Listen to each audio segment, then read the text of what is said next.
Warahmatullahi wabarakatuh. Welcome to the online lecture of Islamic studies. Ninth class के तमाम तलबा को इस्लामियात के इस ऑनलाइन लेक्चर में खुश आमदीद कहते हैं। बेटा, आज का हमारा टॉपिक है अद्दर्सुस्सानी जुज़ अलिफ़ सूरतुल अनफ़ाल रुकू नंबर 4 है और उसकी आयत नंबर 32, 33 एंड 34। टेक्स्ट बुक पर आपका पेज नंबर है 13। आइए आगाज़ करते हैं अपने आज के सबक का, जो 3 आयात हम इस रुकू की पहले पढ़ चुके हैं। आज हम सूरतुल अनफ़ाल रुकू नंबर 4 की बकिया आयत नंबर 32, 33 और 34 का मुतालिया करेंगे। आगाज़ करते हैं। आऊज़ु बिल्लाहि मिनश शैतानिर रजीम, बिस्मिल्लाहिर रहमानिर रहीम। हस्बे मामूल सबसे पहले सबक के मुताल्लिक़ अहम निकात। आयात का तर्जुमा, आयात में मौजूद मुश्किल अल्फाज मानी, और आज के इस लेसन में अल्लाह से कुफ़ार का मुतालबा क्या था उसके बारे में बात करेंगे। कुफ़ार पर अज़ाब नाजिल ना करने की 2 वजूहात कौन सी हैं इस पे बात करेंगे, और मस्जिद मुहतरम के मुतवल्ली तो सिर्फ़ परहेज़गार लोग हैं इस पे बात करेंगे। तो आइए देखते हैं अल्लाह ताला ने कुरान मजीद में क्या इरशाद फरमाया है। सबसे पहले आयात का लफ्ज़ी तर्जुमा। आयात की प्रोनंसिएशन को आप दुरुस्त करें। आपके सामने हम पहले आयत को पढ़ेंगे, आप अपनी प्रोनंसिएशन दुरुस्त करें और फिर उसके बाद बॉक्स में मौजूद मुश्किल अल्फाज मानी उनका तर्जुमा करेंगे, और उसके बाद बामुहावरा तर्जुमा हम तमाम आयात का आपके सामने रखेंगे। आपको याद करना होगा और स्क्रीन पर आप वो बामुहावरा तर्जुमा देख सकते हैं। तो आगाज़ करते हैं। सबसे पहले आयत नंबर 32। बिस्मिल्लाहिर्रहमानिर्रहीम। व इज़ क़ालुल्लाहुम्मा इन कान हाज़ा हुवल हक़्क़ मिन इंदिका फ़अम्तिर अलैना हिजारतम मिनस समाई अवितिना बिअज़ाबिन अलीम। बेटा, इसमें भी शुरू में इज़ आया है। याद करवाया जा रहा है कि जब उन कुफ़ार ने अल्लाह से मुतालबा किया, क्या मुतालबा किया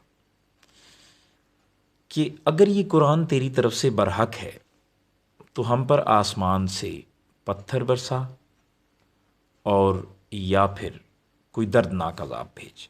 अभी बामुहावरा तर्जुमा हम करेंगे। लफ्ज़ी तर्जुमा इसका अगर आप बॉक्स में देखें तो सबसे पहला लफ्ज़ आपको नज़र आ रहा है इन दिखा।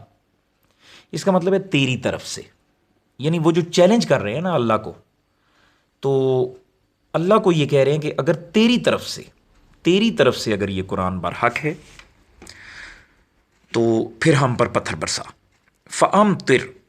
फ़अम्तिर का क्या मतलब है? तू बरसा, पस तू बरसा। बरसना यानी आसमान से एक पत्थर नहीं, 2 नहीं, 3 नहीं, यानी पत्थरों की बारिश आसमान से बरसा। हिजारतन कहते हैं थर्ड वर्ड पत्थर। फोर्थ वर्ड है अवितिना, या ले आ हम पर, या ले आ हम पर। मतलब या तो पत्थर बरसा, या ले आ हम पर, या ले आ हम पर कोई और अजाब। ठीक है। तो बच्चों, ये वो मुतालबा है जिसके बारे में हमने शुरू में बताया ना कि आज हम ये पॉइंट डिस्कस करेंगे। ये वो मुतालबा है, ये वो डिमांड है कुफ़ार की कि देखें कितने बेवकूफ़ाना डिमांड, कैसा अजीब मुतालबा है कि ए अल्लाह, अगर कुरान तेरी तरफ से है तो फिर आसमान से हम पर पत्थर बरसा। तो बरसने तो चाहिए, क्योंकि कुरान तो, ये तो बात बिल्कुल दुरुस्त है कि कुरान अल्लाह की तरफ से बरहक है, सच है। तो मुतालबे के मुताबिक इन पर पत्थर तो बरसने चाहिए ना। लेकिन किस कदर अहमकाना जो बात कर रहे हैं। अहमक लोग जिस तरह बेवकूफ़ لوگ جو ہیں وہ بات کرتے ہیں، بے وقوفانہ بات کر رہے ہیں کہ اگر تیری طرف سے قرآن برحق ہے تو آسمان سے پتھر برسا یا دردناک عذاب بھیج، تم نہ تو تم پتھروں کو برداشت کر پاؤ گے اور نہ ہی کسی دردناک عذاب کو تم برداشت کر پاؤ گے۔ تو آئیے اس آیت کے بامحاورہ ترجمے کی طرف بڑھتے ہیں۔ انورٹڈ کامز میں دیکھیے گا، اور جب انہوں نے کہا کہ اے خدا اگر یہ قرآن تیری طرف سے برحق ہے تو ہم پر آسمان سے پتھر برسا یا کوئی اور تکلیف دینے والا عذاب بھیج۔ یہ تھا ان کا مطالبہ۔ اب بچوں ایسا نہیں ہے، یہ تو انہوں نے کیا تھا مطالبہ، یعنی کہ اللہ کو چیلنج کر رہے ہیں وہ کہ ہم تو تجھے تب مانیں گے جب تو آسمان سے ہم پر پتھر برسا یا پھر کوئی تکلیف دینے والا عذاب بھیج، تو پھر ہم تجھے مان جائیں گے، ٹھیک ہے؟ لیکن ماننے والے تو مان جاتے ہیں، اس طرح کی حرکتیں وہ نہیں کرتے جس طرح یہ کر رہے ہیں، ٹھیک ہے بچوں؟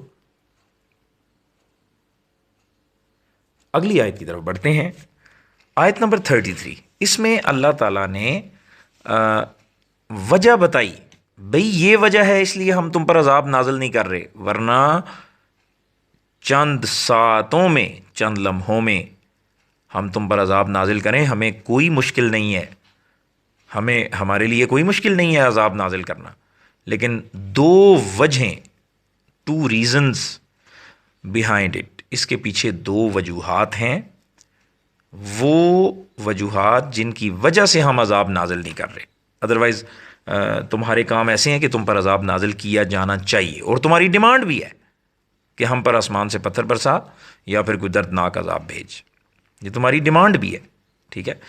سو وما کان اللہ لیعذبہم وانت فیہم وما کان اللہ معذبہم وہم یستغفرون۔ اب اس آیت میں، آیت نمبر 33 میں آپ دیکھیں، باکس میں آپ دیکھ سکتے ہیں لیعذبہم، اس کا کیا مطلب ہے؟ کہ عذاب دے انہیں۔ دوسرا لفظ ہے فیہم، ان میں موجود ہیں، فی کا مطلب ہوتا ہے میں، اندر، اور ہم وہ، نبی کریم صلی اللہ علیہ وسلم وہ موجود ہیں ان میں، ہم سے مراد ان میں، فی ہم ان میں، کن میں؟ یعنی وہ کفار جو ہیں ان میں، اس سرزمین پر نبی پاک صلی اللہ علیہ وآلہ وسلم بھی موجود ہیں۔ تو ان کی موجودگی کی وجہ سے پہلی وجہ بتا دی، بھئی ایسا نہیں ہے کہ ہم تم پر عذاب نازل نہیں کر رہے، ہم عذاب نازل کر سکتے ہیں، لیکن ہم تمہیں نہیں دیکھ رہے، بلکہ اپنے محبوب جناب احمد مجتبی حضرت محمد مصطفیٰ صلی اللہ علیہ وآلہ وسلم کو ہم دیکھ رہے ہیں کہ وہ آپ میں موجود ہیں، اس لیے ہم تم پر عذاب نازل نہیں کر رہے۔ تھرڈ ورڈ ہے معذبہم، انہیں عذاب دینے والا، ٹھیک ہے؟ انہیں عذاب دینے والا کون؟ اللہ۔ لاسٹ ورڈ ہے یستغفرون، وہ بخشش مانگ رہے ہیں۔ دیکھیں 2 وجوہات بتا دیں، ایک یہ کہ نبی پاک صلی اللہ علیہ وآلہ وسلم ان میں موجود ہیں، اور دوسری وجہ کیا بتائی کہ ان میں کچھ ایسے لوگ موجود ہیں جو بخشش مانگ رہے ہیں، ٹھیک ہے؟ تو اللہ تو بخشش مانگنے پر بخشش عطا کرتا ہے نا، ایسا تو نہیں ہے کہ آپ بخشش مانگیں اور اللہ تعالیٰ آپ کو عذاب دے، اللہ ایسا نہیں ہے۔ آئیے چلتے ہیں بامحاورہ ترجمے کی طرف، آیت نمبر 33، انورٹڈ کاماز میں آپ دیکھ سکتے ہیں، اور خدا ایسا نہ تھا کہ جب تک تم ان میں سے تھے انہیں عذاب دیتا، ٹھیک ہے؟ جب تک تم ان میں تھے انہیں عذاب دیتا، اللہ ایسا نہیں ہے، جب تک آپ ان میں موجود ہیں اللہ انہیں عذاب نہیں دے گا، اور ایسا نہ تھا، اللہ ایسا نہ تھا کہ وہ بخشش مانگیں اور اللہ انہیں عذاب دے۔ یہ 2 وجوہات ہمارے سامنے آئیں۔ اگر آپ اس کو پوائنٹس میں لکھیں تو آپ یوں لکھیں گے کہ عذاب نازل نہ کرنے کی 2 وجوہات درج ذیل ہیں۔ نمبر 1، نبی پاک صلی اللہ علیہ وآلہ وسلم ان میں موجود تھے، یہ تھی پہلی وجہ، اور دوسری وجہ کیا ہے کہ ان میں کچھ ایسے لوگ موجود تھے جو اللہ سے بخشش مانگ رہے تھے، تو اللہ بخشش مانگنے والوں کو معاف کرتا ہے، اللہ بخشش مانگنے والوں کو عذاب نہیں دیتا، ٹھیک ہے؟ آگے بڑھتے ہیں، آج کی آخری آیت، آیت نمبر 34، وما لهم अल्ला युअज़्ज़िबहुमुल्लाहु वहुम यसुद्दून अनिल मस्जिदिल हराम वमा कानू औलियाअहु इन औलियाउहु इल्लल मुत्तकून वलाकिन्न अक्सरहुम ला यअलमून। ये बेटा आयत नंबर 34 हमने पढ़ी है। थोड़ी सी लॉन्ग है, थोड़ी सी लंबी है, लेकिन आप इसको याद इस अंदाज में करेंगे कि कम से कम इसका पहला जो इस आयत के अगर 4 हिस्से किए जाएं तो कम से कम 3 हिस्से ये आयत आपको याद होनी चाहिए, पेपर में आ सकती है। बॉक्स में आप देखें यसुद्दूना, आयत में एक लफ्ज़ यूज़ हुआ है यसुद्दूना, इसका मतलब है वो रोकते हैं। कौन? काफिर। काफिर रोकते हैं। किसको रोकते हैं? मुसलमानों को रोकते हैं। कहाँ से रोकते हैं? मस्जिद हराम से, ठीक है, यानी अल्लाह के घर जाने से। मस्जिद हराम से मुराद बैतुल्ला है, और अल्लाह के घर जाने से वो क्या करते हैं? रोकते हैं। मस्जिद हराम, काबतुल्ला, बैतुल्ला अल्लाह का घर है, और वहाँ जाने से ये काफिर लोग क्या करते हैं? रोकते हैं। सेकंड वर्ड है युअज़्ज़िबहुम, बॉक्स में आप देखें युअज़्ज़िबहुम, ठीक है, युअज़्ज़िबहुम, अज़ाब दे उन्हें, अज़ाब दे उन्हें, ठीक है। थर्ड वर्ड है अलमुत्तकून, तकवा इख्तियार करने वाले। क्या करने वाले? तकवा इख्तियार करने वाले, तकवा इख्तियार करने वाले, ठीक है। और तकवे का मैंने आपको बता दिया है, तकवे का मतलब होता है परहेज़गारी इख्तियार करना, अल्लाह से डरना, ठीक है। लास्ट वर्ड है ला यालमून, वो नहीं जानते। ला यालमून, वो नहीं जानते। कौन नहीं जानते? वो जो काफिर है ना, वो नहीं जानते कि असल में परहेज़गार लोग इसके मुस्तहिक हैं कि वो मस्जिद का ख्याल रखें, ना कि ये कुफ़ार, ठीक है। तो इसलिए फरमाया कि उनमें से अक्सर जो है ना वो ऐसे हैं जो कि ये बात जानते ही नहीं हैं, ठीक है। अब बेटा ये जो आयत हम पढ़ रहे हैं ना, इसमें अल्लाह ताला ने बड़ा वाज़े मस्जिद मुहतरम के मुतवल्ली होने के जो अहल लोग हैं उनके हवाले से बात की। और आप बेटा ये भी सुन लें कि मुतवल्ली कौन होता है, यानी मस्जिद का इंतज़ाम जिसके हाथ में होता है, सारा इंतज़ाम मस्जिद के मामलात, मस्जिद का लेन देन, मस्जिद के जितने मामलात हैं दीगर, वो सब के सब उस मुतवल्ली के हैंड ओवर होते हैं, ठीक है। तो अब कुफ़ार तो नहीं है ना मस्जिद मुहतरम के मुतवल्ली।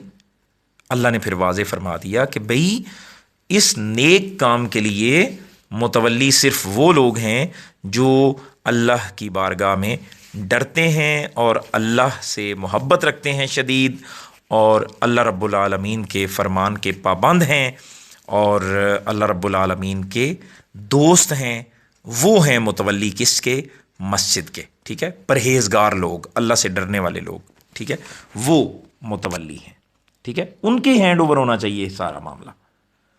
खैर, अब वो क्या करते थे जी? काफिर करते ये थे कि वो मस्जिद मुहतरम में जाने से, मस्जिद हराम में, अल्लाह के घर में जाने से लोगों को रोकते थे। हालांकि ऐसा नहीं है कि उनकी कोई ड्यूटी लगी हुई है, वही बात आ गई ना मुतवल्ली वाली, कि ऐसा नहीं है कि वो मुतवल्ली हैं उस मस्जिद के, कि सारा मामला जो है उनके हैंड ओवर किया हुआ है, ऐसी कोई बात नहीं है। वो तो मस्जिद के मुतवल्ली नहीं है। मस्जिद के मुतवल्ली तो वो लोग होते हैं जो मुत्तकी होते हैं, अल्लाह से मोहब्बत रखते हैं, अल्लाह से प्यार करते हैं, ठीक है, और अल्लाह की बात को मानते हैं, अल्लाह की बारगाह में परहेज़गारी इख्तियार करते हैं, अल्लाह से डरते हैं, तकवा इख्तियार करते हैं। ये वो लोग मुतवल्ली बन सकते हैं किसके? मस्जिद हराम के। वलाकिन्ना अक्सरहुम ला यअलमून, और लेकिन अक्सर जो है वो उनमें से इस बात को नहीं जानते। आइए इस आयत के बाद मुहावरा तर्जुमे की तरफ बढ़ते हैं। आयत नंबर 34 इन्वर्टेड कामाज में आप देख सकते हैं। और अब उनके लिए कौन सी वजह है कि वो उन्हें अजाब ना दे, ठीक है। उनके लिए, किन के लिए? उन कुफ़ार के लिए, ठीक है। अल्लाह फरमा रहा है अब उनके लिए कौन सी वजह है कि उन्हें वो अजाब ना दे, जबकि वो मस्जिद मुहतरम में नमाज पढ़ने से रोकते हैं। लोगों को क्या करते हैं? रोकते हैं। और वो इस मस्जिद के मुतवल्ली भी नहीं है, यानी मुतवल्ली भी नहीं है और इसके बावजूद रोकते हैं। अजीब मामला है। تو اللہ تعالیٰ نے فرما دیا 2 ٹوک الفاظ میں، فرمایا یہ مسجد کے متولی نہیں ہے، بلکہ اس کے متولی تو صرف پرہیزگار لوگ ہیں، لیکن ان میں اکثر نہیں جانتے۔ تو بیٹا یہ تھا آج کا ہمارا سبق۔ چلتے ہیں ہوم ورک ڈائری کی طرف۔ آج کی ہوم ورک ڈائری یہ ہے، مشکل الفاظ معنی آپ نے نوٹ بک پر لکھنے ہیں اور یاد کرنے ہیں۔ آیات کا ترجمہ نوٹ بک پر آپ نے لکھنا ہے اور یاد کرنا ہے۔ کام ساتھ ساتھ لکھتے رہیں، مشکل الفاظ معنی نوٹ بک پر لکھتے رہیں، یاد کرتے رہیں، تاکہ آپ کو آیات کے ترجمے میں آسانی رہے، آپ بآسانی آیات کا ترجمہ اچھے طریقے سے، احسن طریقے سے کر سکیں۔ آج تک کے لیے اتنا ہی، اپنا خیال رکھیے گا۔ You can also watch this video lecture on YouTube FRF official channel, آپ دیکھ سکتے ہیں، اور اپنا خیال رکھیے گا، دعاؤں میں یاد رکھیے گا۔ اللہ حافظ، فی امان اللہ۔